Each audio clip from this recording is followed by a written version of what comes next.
Oke, mungkin sebelum belajar tentang Alexander Law, kita belajar tentang Ewart's Law. Ewart's Law ini ada 3. Yang pertama, pergerakan kanalis semisirkularis itu kan akan menginduksi kanalis yang paling berada di bidangnya. Jadi misalnya kita tunduk 30 derajat ke bawah, kemudian kita putar ke kanan, maka yang paling terinduksi adalah kanalis semisirkularis yang horizontal gitu. Jadi sesuai bidang. Kemudian yang kedua, pergerakan pada kanalis semisirkularis horizontal itu jika ampulopetal itu akan menginduksi eksitasi. Jika ampulofugal itu akan menginduksi inhibisi. Ampulopetal ini berarti gerakannya arahnya itu dari ampula ke utriculus. Kalau ampulofugal gerakannya dari ampula ke kanal ya. Jadi pada misalnya kanalis horizontal, ini utriculus, ini yang kiri ya. Ini ampula. Gerakannya kalau arahnya dari ini kan ampulanya ya, dari ampula ke utriculus itu disebut ampulopetal. Sedangkan misalnya ini yang sisi kanannya, dari ampula ke kanal ini disebut ampulofugal. Nah, gerakan yang ampulopetal menginduksi eksitasi, gerakan yang ampulofugal menginduksi inhibisi. Gitu. Terus habis itu sekarang yang hukum ketiganya. Hukum ketiganya ini pada kanalis semisirkularis yang vertikal, baik itu yang anterior atau superior ya, dan yang posterior itu sama. Gerakan yang ampulopetal malah menginduksi inhibisi, kebalikan. Gerakan yang ampulofugal malah menginduksi eksitasi. Ini hukum Ewart's. Gitu. Kemudian sekarang membicarakan tentang Alexander Law. Alexander Law ini kita membicarakan tentang nistagmus yang sifatnya spontan. Biasanya terjadi pada unilateral vestibular loss. Kalau kembali ke yang sempat saya presentasikan ya, jadi misalnya ini kanalis yang horizontal ya. Di sini ada utriculus. Ini juga utriculus. Terus kemudian di sini ampulanya. Nah, terus habis itu ini kanalnya. Oke. Sekarang kita coba gerakan putar ke kiri. Kalau gerakannya putar ke kiri berarti di dalam ini jadinya putar ke kanan. Kalau putar ke kanan berarti dari ampula menuju ke utriculus. Gerakan ini namanya ampulopetal. Sedangkan yang satunya ini dari ampula menuju ke kanal. Ini disebut ampulofugal. Ampulopetal menginduksi eksitasi. Ampulofugal menginduksi inhibisi. Oke. Jadi kalau ini eksitasi, ketika kepala putar ke kiri, harusnya dia membuat mata kita itu tetap bisa mengikuti, tetap fokus ke arah objek. Ini mata ya. Ini ototnya. Ketika eksitasi, ini firing rate-nya jadi tinggi, inhibisi firing rate-nya rendah. Oke. Nah, eksitasi itu dia akan mengusahakan agar di sini ini kontraksi. Ini juga supaya kontraksi. Sedangkan satunya yang melakukan inhibisi, dia akan membuat ini inhibisi, nggak usah kontraksi. Ini juga. Jadi matanya bisa bergerak ke kanan untuk memfiksasikan diri pada objek ini. Gitu. Terus kemudian kasusnya pada akut pada unilateral vestibular loss, misalnya ini tanpa gerakan putaran kepala ya, tanpa gerakan putaran kepala, nggak pakai ini, lagi posisi diam. Misalnya yang sebelah sini mengalami kerusakan, berarti firing rate-nya yang di sebelah kanan ini akan menjadi relatif lebih tinggi daripada yang di sebelah kiri.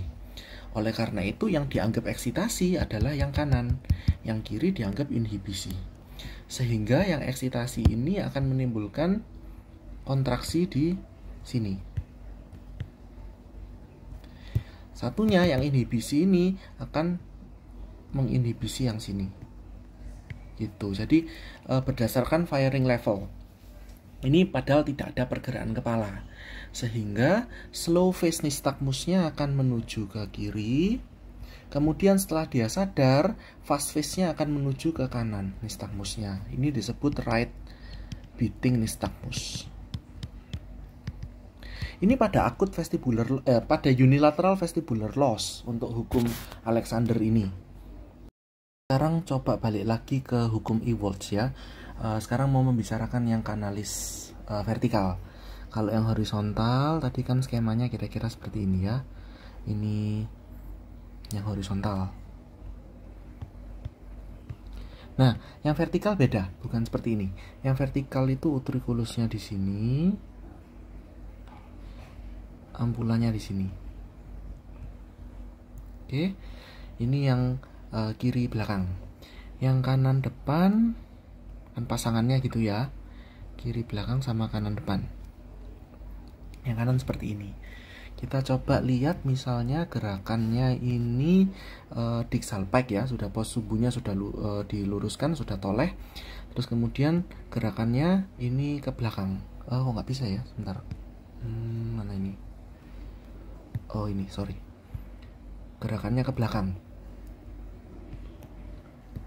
Berarti di dalam kanalis semicircularis pergerakannya adalah seperti ini, ya. Betul ya. Yang bawah ini pergerakannya berarti dari ampula ke kanal. Ini disebut ampulofugal. Tadi ampulofugal sifatnya adalah eksitasi untuk di kanalis yang vertikal. Kemudian yang di sini ini dari ampula menuju ke utriculus, berarti ini ampulopetal. Ampulopetal kalau di kanalis vertikal berarti dia sifatnya adalah inhibisi. Oke, jadi ketika dia bergerak geblak ke belakang, matanya harusnya bisa bertahan ke arah sebaliknya ya, ke arah bawah. Gitu. Matanya harus ke arah bawah. Jadi itu bedanya yang kanalis horizontal sama kanalis vertikal, kira-kira gitu. Oke, nah sekarang kita mulai mencoba bicarakan yang BPPV posterior. Jadi kalau orang ini ya, orangnya seperti ini kan berarti kan kira-kira nanti skemanya gini ya. Ini vestibulumnya atau utriculusnya, kemudian ini ampulanya. Ini kanalnya. Oke. Pada posisi seperti ini, debris itu akan berada di tempat yang paling bawah, di sini kan. Kemudian dia dilakukan diksal pike, dia menjadi tidur. Oke. Kalau posisi tidur berarti kan posisinya itu jadi seperti ini ya. Ini vestibulumnya di sini, ini ampulanya di sini, terus habis itu ini kanalnya. Berarti debris yang tadinya di sini itu akan mengalir ke bawah. Sehingga putarannya anggap seperti jarum jam gini ya. Kupula ini tidak akan lurus lagi tapi dia akan bengkok ke bawah. Nah, gerakan ini namanya apa? Ampulo ke kanal berarti ampulofugal. Ampulofugal ini menginduksi eksitasi. Ini yang anggap aja yang kiri belakang ya. Ini berarti left posterior. Kalau left posterior ini eksitasi, firing rate-nya lebih tinggi daripada yang right anterior. Ini firing rate-nya lebih rendah. Berarti pergerakan matanya gimana? Dia akan menjadi nystagmusnya upbeating. Fast phase-nya ke atas, slow phase-nya ke bawah. Gitu. Ini pada kasus BPPV posterior. pada kasus yang tadi, yang unilateral vestibular loss, itu ada satu yang tidak berfungsi, sehingga yang satu ini dianggap yang eksitasi karena firing rate-nya lebih tinggi. Sedangkan pada kasus BPPV ini, dua-duanya, yang sini sama yang sini itu berfungsi, maksudnya tetap ada fungsinya ya, cuma yang sini karena ada gangguan, ada debris, sehingga menimbulkan gejolak yang lebih tinggi, sehingga dia yang lebih eksitasi. Apalagi gerakannya ini memang eksitasi, dan gerakannya ini kalau diputar tadi ke arah belakang kan memang inhibisi gitu. Jadi lebih kuat lagi gerakannya, sehingga terjadi nistagmus yang tipenya seperti ini. Tadi sudah BPPV yang kiri belakang. Sekarang seandainya waktu di salpike itu sebenarnya yang masalah yang kanan depan. Nah tadi kalau bagannya yang kiri belakang itu kan kira-kira seperti ini ya. Yang kanan depan itu gini. Nah kalau ini debrisnya itu ada di sini, sehingga waktu melakukan dig salpike ke belakang, posisinya itu nanti kira-kira seperti ini ya. Nih kan debrisnya itu jatuh nih ke kanal ya, jadi pergerakannya itu gimana kalau gini, ampulofugal.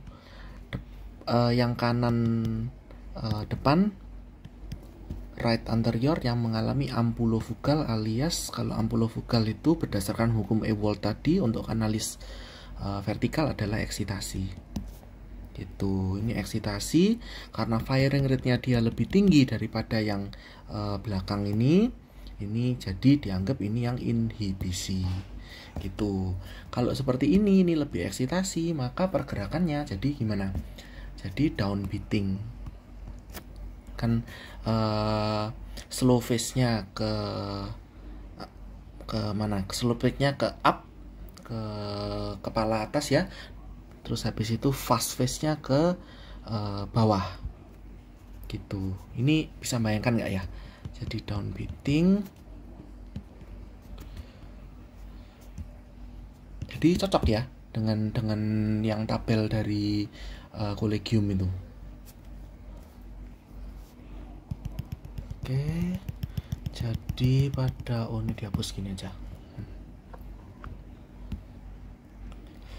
Jadi pada kanalis semisirkularis yang superior atau yang anterior, gerakan ampulofugal itu kan menginduksi eksitasi, ampulopetal menginduksi inhibisi. Begitu pula pada KSS yang posterior, ampulofugal menginduksi eksitasi, ampulopetal menginduksi inhibisi. Bedanya kalau yang eksitasi itu yang ini, jadi anggapan ini kepala, ini belakang sama depan gini ya. Kalau yang ini yang eksitasi, maka slow phase-nya ke atas, fast phase-nya ke bawah, ya kan? Jadi downbeating gitu. Kalau ini yang eksitasi, ini ya yang eksitasi, maka ini slow-nya ke bawah, fast-nya ke atas. Ini namanya upbeating, ini namanya downbeating. Tentu saja ini dan ini nanti sebaliknya dari yang ini dan ini gitu. Lanjut sekarang yang semi circularis canal dehiscence ya. Itu kan terjadi pada kanal yang superior. Pada kanal yang superior, coba misalnya yang kanan depan ya, kanan, gambarnya seperti ini. Nah kalau kanalis dehiscence itu kan yang atasnya ini ya, yang enggak ada tulangnya. Kalau kita mengejan falsafa dengan hidung ditutup, itu nanti energinya itu disalurkan ya sampai ke dalam organ keseimbangan, itu menyebabkan gerakan seperti ini, keluar dari labirin gini. Ini namanya ampulofugal gitu. Tapi kalau dengan pinch nostril itu nanti malah dari otaknya yang lebih tinggi, kemudian gerakannya tuh masuk ke dalam gini. Itu disebut ampulopetal. Nah, nanti respon nistagmusnya ya sama seperti yang saya buatkan tabel tadi itu. Kalau yang ini kanalis semicircularis anterior ya, atau yang superior ya. Kalau ampulofugal ya eksitasi, maka akan menimbulkan slow phase ke atas, matanya ke atas, fast phase-nya ke bawah, dikasih nama sesuai fast phase. Cuma di Bailey dia pakai penjelasan yang slow phase gitu. Sedangkan kalau ampulopetal yang ini sifatnya inhibisi, sehingga slow phase-nya ke bawah, fast phase-nya ke atas, alias up beating. Yang ini yang down beating. Gimana ya? Ini mesti dibayang-bayangkan, digambar gitu untuk tahu dimensinya. Jadi tahu ini ampulofugal atau ampulopetal, terus kemudian kembalikan ke hukum Ewolds. Ini kanalis horizontal atau kanalis vertikal, kemudian bagaimana reaksinya gitu. Semoga nggak tambah bingung.